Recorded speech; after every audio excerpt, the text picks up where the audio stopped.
ధూళినైన నన్ను దూతగా నిలిపావు. ఎన్నికలేని నన్ను ఏలికగా చేశావు. ధూళినైన నన్ను దూతగా నిలిపావు. ఎన్నికలేని నన్ను ఏలికగా చేశావు. భూమి విరిగి ఫలమిచ్చెను, మేఘమిరిగి వర్షమొచ్చెను. రొట్టె విరిగి వృద్ధి చెందెను, నన్ను విరిచి వాడుకోమయ్యా.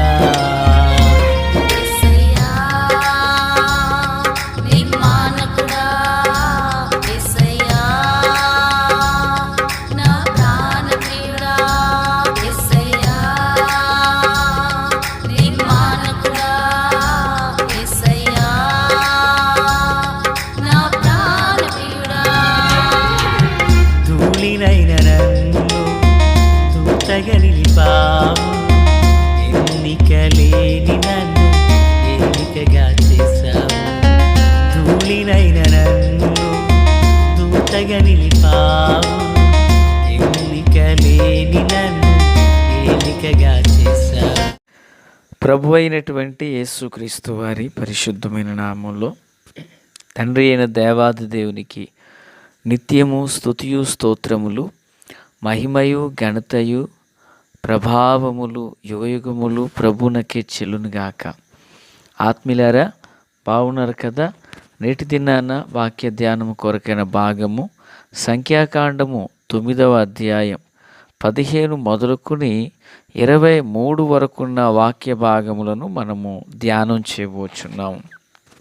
ప్రియులారా, 23వ వాక్యం. యెహోవా మాట చొప్పున వారు తమ గుడారములను వేసుకొనిరి. యెహోవా మాట చొప్పున వారు ప్రయాణము చేసిరి. మోషే ద్వారా యెహోవా చెప్పిన మాటను బట్టి యెహోవా ఆజ్ఞననుసరించి నడిచిరి. ప్రార్థన. తండ్రి దేవా స్తోత్రాలు. చదవబడిన వాక్యం మీది. వినుచున్న వారందరూ మీ వారు. మీ దాసుడనైన నన్ను సంపూర్ణముగా మరుగు చేసి దైవస్వరమును వినిపింపచేయండి. మీరు ఆకడ కొరకు రాజ్యం కొరకు సిద్ధం చేయండి. సియోనులో నుండి మీ కృపాహస్తము మా అందరికీ తోడయుండును గాక. మేలుకరంగా నడిపించమని యేసునామం అడుగుచున్నాము మా పరమ తండ్రి, ఆమేన్. ఆత్మీయులారా, బాగున్నారు కదా? దేవుని మహాకృపను బట్టి ఇలాగున మనము దేవుని వాక్యాన్ని ధ్యానించే కృపను ప్రభువారు మనకు అనుగ్రహించినారు. అందును బట్టి ప్రభుని ఎంతగానో స్తుతించి బద్దులమునై ఉన్నాం. ఈ చదవబడినటువంటి వాక్య భాగంలో ఇశ్రాయేలీలు చేసిన అరణ్యయాత్ర, 40 సంవత్సరాల అరణ్యయాత్ర, వారు నడిచిన మార్గములో దేవుడు వారికి తోడై ఉన్న విషయాన్ని ఈ భాగములో మనము చూస్తూ ఉన్నాము. పులరా, వారి యొక్క ప్రయాణం అంతా పగటివేళ మేఘస్తంభములోను, రాత్రివేళ అగ్నిస్తంభములోను జరిగినదని మనము చూడవచ్చు. చూడండి 15వ వచనం. వారు మందిరమును నిలవబెట్టిన దినమున మేఘము సాక్ష్యపు గుడారములోని మందిరమును కమ్మెను. మేఘము మందిరాన్ని కమ్ముకున్నది. సాయంకాలం మొదలుకుని ఉదయం వరకు అగ్ని వంటి ఆకారము మందిరము మీద ఉండెను. అంటే పగలేమో మేఘము, రాత్రి ఏమో అగ్ని మేఘము. పగటి వేళ నీడనిచ్చుటకై మేఘస్తంభము, రాత్రివేళ వెలుగునిచ్చుటకై అగ్నిస్తంభము. ఆ మేఘము గుడారము మీద నుండి పైకెత్తబడినప్పుడు ఇశ్రాయేలీలు ప్రయాణమై సాగిరి. ఆ మేఘము ఎక్కడ నిలిచినో అక్కడనే ఇశ్రాయేలీలు తమ గుడారములను వేసుకునిరి. యెహోవా మాట చొప్పున వారు అలాగున ప్రయాణం చేశారట. ప్రియరా, ఒకవేళ మేఘము కొన్ని దినములు మందిరము మీద నిలిచిన ఎడల వారు నిలిచారు. ఒకవేళ ఆ మేఘము సాయంకాలం మొదలుకొని ఉదయం వరకు నిలిచిన ఎడల మేఘము పైకెత్తబడగానే వాళ్ళు ప్రయాణం చేశారు. అంటే మేఘం ఒకవేళ 2 దినములు గాని, 1 నెల గాని, ఏడాది గాని తడవు చేసిన ఎడల అనగా మందిరం మీద నిలిచి ఉంటే ఇశ్రాయేలీయులు కూడా ఆ మేఘము మరలా పైకెత్తబడేంత వరకు వారు ప్రయాణాన్ని చేయలేదు. అంటే పిల్లరా, ఈ భాగాలను మనం చదివినప్పుడు ఇశ్రాయేలీయుల యొక్క అరణ్య యాత్ర అంతా దేని మీద ఆధారపడిందంటే మేఘస్తంభముపై. పిల్లరా, మేఘము కదిలితే వీరు కదులుతారు, మేఘం ఆగిపోతే ఆగిపోతారు. మేఘం నెల కానీ 2 నెలలు సంవత్సరం కానీ ఉంటే వీళ్ళు అలాగే ఉండవలసిందే. అంటే ఇశ్రాయేలీయులు వాగ్దాన యాత్ర అంతా కూడా మేఘస్తంభము యొక్క నడిపింపులోనే జరిగింది. దేవునికి మహిమ కలుగును గాక. ఈ ఉదయకాల వేళ దేవుని మాటలు వించిన ఆత్మీయులారా, ఇశ్రాయేలీయులు వాగ్దాన యాత్ర మేఘస్తంభముపై ఆధారపడి ఉంది. అసలు ఈ మేఘస్తంభం ఏమై ఉన్నది? మేఘస్తంభము వీరికి తోడేయటం వలన ఏం జరిగిందంటే, నెహెమ్యా గ్రంథం 9వ అధ్యాయం 12వ వచనం చూస్తే, ఇదియుగాక పగటి కాలమందు మేఘస్తంభములో ఉండిన వాడవు, రాత్రి కాలమందు వారు వెళ్ళవలసిన మార్గమును వెలుగుచుటకై అగ్నిస్తంభములో ఉండిన వాడవును అయ్యి ఉండి వారిని తోడుకుని పోతువి అన్నారు. అంటే మేఘస్తంభం ఎవరు? ప్రభువే. మేఘస్తంభములో నుండి దేవుడు వారిని నడిపించారట.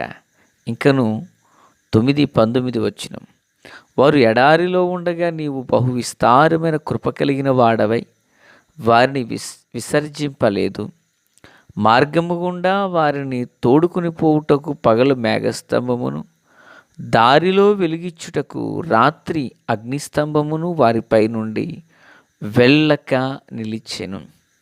అంటే మేఘస్తంభములోను అగ్నిస్తంభములో ఉండినది సర్వాధికారి అయిన దేవుడే.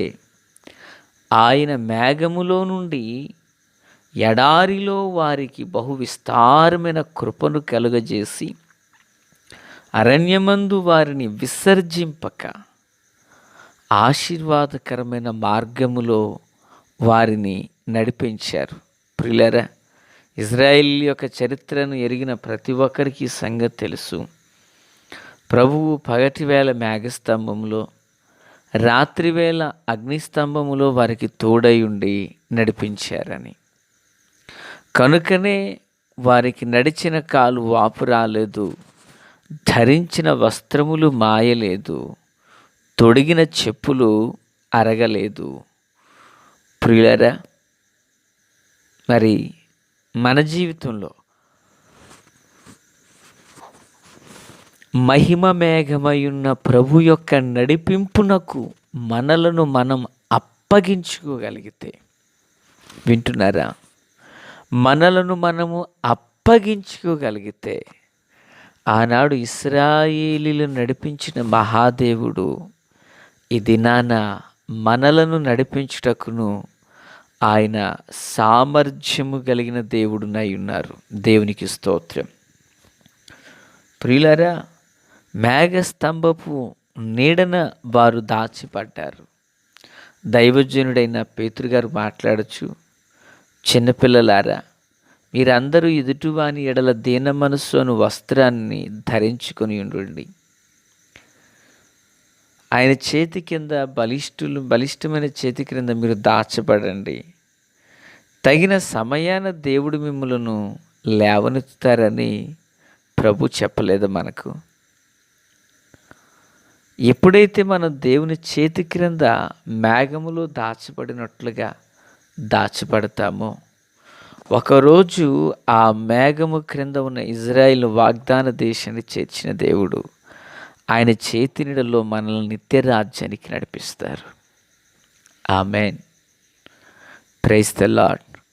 కనుక దైనందిన చిన్న జీవితంలో మనము మేఘము యొక్క నడిపింపులో ఉండుటకు మనం ఇష్టపడాలి. దైవజనుడైన పేతురు, యోహానులు రూపాంతరపు కొండ మీద మహిమను చూడగలిగారు. ఆ మహిమను వారు ధరించారు. ఆ మహిమ కలిగిన పరిచర్యకు తమను తాము అప్పగించుకున్నారు. మహిమ ఎక్కడ ఉంటుందో మరణం అక్కడ నుండి పారిపోతుంది. మహిమ ఎక్కడ ఉంటుందో మహోన్నతుడైన దేవుని సన్నిధి ఆ చోట సంచారం చేస్తుంది. ఆత్మీయులారా, క్రీస్తునందు నాకు అత్యంత సన్నిహితులారా, ఇశ్రాయేలీలు వారు దేవునితోనూ మనుషులతోనూ పోరాడి గెలిచిన అనుభవం కలిగిన వారు. కానీ దారి మాకు తెలుసు అని కానీ, మేము వెళ్ళగలము అని కానీ, మా ఇష్టానుసారంగా నడుస్తామని కానీ ఎక్కడ చెప్పలేదు. ప్రియులారా, ఒకటే, మేఘము కదిలితేనే వారు కదిలారు. మేఘము కదిలితేనే వారు నడిపించబడ్డారు. మేఘపు నీడలో వారు దాచబడ్డారు. అలాగనే మన చిన్న జీవితంలో కూడా పూర్వీకులు పొందిన దైవ కృప మనం అనుభవించాలంటే ఆ మహిమా మేఘమై ఉన్న ప్రభు యొక్క హస్తాలకు అప్పగించబడచ్చు. ప్రభువులో మనం దాచబడిన ఎడల నిశ్చయముగా దేవుని సన్నిధి మనకు తోడై, వారు నడిచిన కాలు ఓపురాక, ధరించిన వస్త్రాలు మాయక, తొడిగిన చెప్పులు అరగక నడిపించబడినట్లుగా సియోనులోని దేవుడు తన కృపా కనికరాలను మనకు అనుగ్రహించక మానరు. ఆమేన్. తండ్రి దేవా స్తోత్రం. వాక్యం అందరి హృదయాల్లో ఫలభరితం చేసి మేలు చేత నింపి నడిపించండి. ఆశ్చర్యకరమైన వెలుగులో ప్రతి అక్కరత అవసరాలన్నీ తీర్చండి. ఈ వాక్యం విన్న ప్రియులందరినీ మీరు బలపరచండి, మేలుతో నడిపించమని యేసు నామమున ఆమేన్. Praise the lord.